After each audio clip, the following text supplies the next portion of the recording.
This video is going to look at implicit and explicit equations. We want to be able to identify equations as explicit or implicit, be able to write explicit equations to define an implicit function or relation, be able to graph an implicit relation using explicit equations, and we want to be able to give the properties of that implicit function or relation. Some quick terminology. So an explicit function is a function which is defined in terms of the dependent variable, which is usually y. So the easiest way to think of it is that any equation, when it's written y equals, so when the y equals by itself, then we consider that an explicit function or an explicit equation. If the equation is written so that the variables are on the same side of the equal sign, then we call that an implicit equation. So if we take a look at this equation, we have x squared plus y squared equals 1. So y is an implicit function of x because the x and y are on the same side of the equal sign. So when we're dealing with this, hopefully you remember from Algebra 2 that x squared plus y squared equals 1 is a circle with center at the origin and radius of 1. So technically it's not a function because it's not going to pass the vertical line test. So what we want to do is find two explicit functions to define this relation and then be able to sketch that, and then we can use our calculator to help us with that. So this terminology here, find two explicit functions to find the relation, really just means solve for y. So if we take the equation we have, x squared plus y squared equals 1, let's get the y squared by itself, so y squared equals 1 minus x squared. Then we need to square root both sides, and remember when we square root both sides, we have to remember to do plus and minus. So we got y equals plus and minus the square root of 1 minus x squared. So that gives us our two functions. So we got y equals the square root of 1 minus x squared, and we get y equals negative square root of 1 minus x squared. So now these can be put into our calculator, so the calculator can help us graph this. So we're going to take a look at our calculator, put in these two functions here. So we're going to do square root of 1 minus x squared and negative square root of 1 minus x squared. I'm going to set my window so it looks similar to this window here. Remember that your calculator screen is a little bit wider than it is long, so I'm just going to adjust a little bit for that. So on my x-axis, I'm going to go negative 5 to 5 with a scale of 1, and then on my y-axis, I'm going to go negative 3 to 3 with a scale of 1. So then I can see the circle that we hopefully knew about before.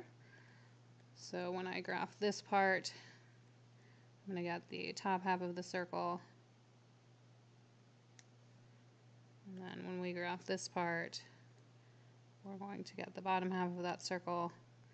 So if we describe this, we can say this is a circle with center at the origin and a radius of 1.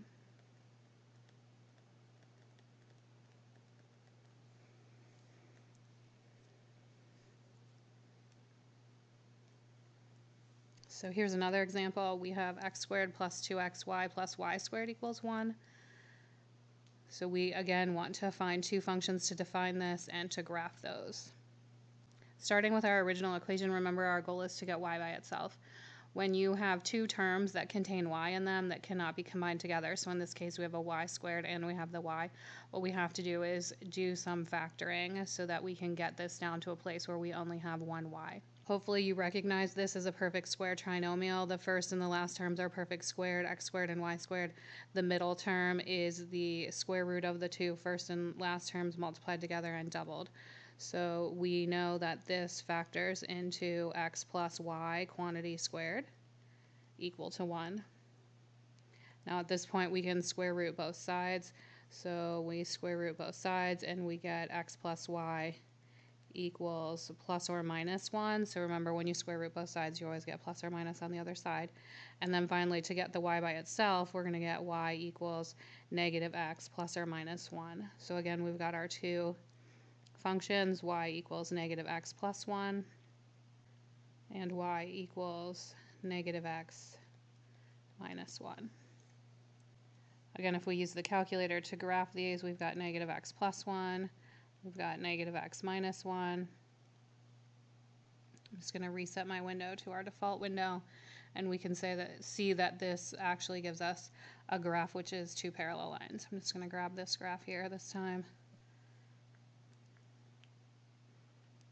So this equation that we started with, and we can see that we end up with two parallel lines with slopes of -1 and y-intercepts of 1 and -1.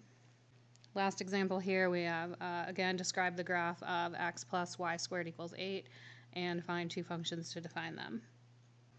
Here we only have one term with y in it, so the solving should be fairly straightforward. So we're going to get y squared equals 8 minus x, square rooting both sides, y equals plus or minus the square root of 8 minus x. So my two functions are y equals square root 8 minus x and y equals negative square root 8 minus x. Again, I'm going to use my calculator to help me graph. So using my calculator to help with the graph, I put the two functions in, take a look at the graph, and we can see that we have a parabola that's opening to the left and intersecting the x-axis at what appears to be 8. So my graph is here. I would like to graph this accurately, so I'm just going to find out what that y-intercept value is. So I'm going to look for the value at x equals 0, and I get about 2.8 for the top function, and if I go down to the bottom one, I get about negative 2.8. So then I have my graph. If we're going to describe this, we're going to say this is a parabola.